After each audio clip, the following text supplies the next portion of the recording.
Good evening, Davao, Mindanao. Welcome to Mindanao Dialogue, a TV talk show aired daily at Sky Cable Channel 15. In the past, Mindanao Dialogue talks about major issues affecting Mindanao, particularly in the peace process, in the economy, and the other things that are relevant to Mindanao. Karong gabi, mga higala, atong isgutan lain na pod nga aspeto sa kinabuhi sa tao diri sa Mindanao. Kini ang parte sa sports, particularly basketball. Mao nang atong mga bisita diri karon, mga basketball players o a company, Coca-Cola Butlers, who is spearheading a program, a grassroots program for Mindanao in the line of basketball. So, introduce na ako mga guest. To my left is former coach of the PBA, Mr. Kenneth Doremdes, Dabawenyo. May gabi sa imo, Kenneth. Mayong gabi po sa tanan. Yeah. Then, Miss Leia Reyes, Davao HR Plant Manager. Good evening. Then, of course, another PBA player, Mr. Leonides Avenido. Yes. Good evening, sir. Then, usapon taga Mindanao, dili taga Davao, but taga Bukidnon kini, Mr. Cesar Catli. May gabi sa tanan.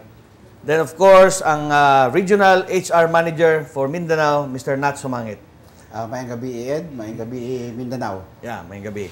So, first, I'd like to ask, of course, the manager, what's this program all about for Mindanao and what's forthcoming? Unsay atong paabuton, parte sa Coca-Cola Butlers who is sponsoring basketball clinic, which I understand is to be implemented sa level sa mga barangay. Yeah. Sumala sa, well, istorya nato earlier, kininggihin mo natong programa, mauning programa kini para sa atong mga kabataan, especially the kids, with the help of our Coca-Cola Tigers, mga PBA nato, players of Coca-Cola. Gidala nato kining basketball clinic karon aron matabangan ang atong mga kabataan pag kuan gyud bansay ug maayo in the area of basketball.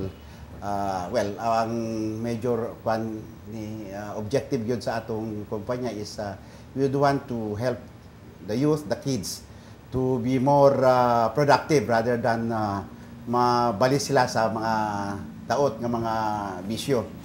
So, basically, mo ni ang general aim, of course, this is a national program actually of Coca-Cola Tigers. So, that's actually, I think that's timely, no? Na-program ang inani. Kay, as we observe, tanan kita naka-obserba, nga ang mga batanon karon most often tuwa na lang sa internet cafe, no? Mas gusto nilang maglingkod at magdula dito sa internet cafe than play basketball. But with companies like Coca-Cola sponsoring a clinic and with PBA players joining them, kining mga basketball magud murag kining idol, no? Ganahan ka modula og na kay idol. Pero kung wala kay idol, murag ikaw lang, murag lessen ang imong enthusiasm. Inspiration. Ano tawag mo doon? Inspiration. Oh, Ay role model. Role model, inspiration. Yeah. So, when is this going to start? Kining imong programa sa Coke, kining clinic. So, gahapon gani nagsugod na ta, no? But unsay mga next schedules na to para tong mga naminaw makabalo sila, they will expect in their places nga moabot. Yeah, actually, we are doing this initially in Mindanao. We have grabbed the opportunity first among region sa Coca-Cola. Mindanao has grabbed the opportunity to bring this basketball clinic here in Mindanao. So we started already in Mindanao, in Cagayan. Because about 2 weeks ago. So dito nagsugod, we had the same activity as yesterday. And yesterday was here in Davao. we are also scheduling the same activity in General Santos in May 2. May 2. May 2. And then, I think after 2 weeks, we will bring this activity in Zamboanga. Sambuanga na po. So, sa kasi Western Mindanao. kining upat ka syudad manggod nga dunay dagko nga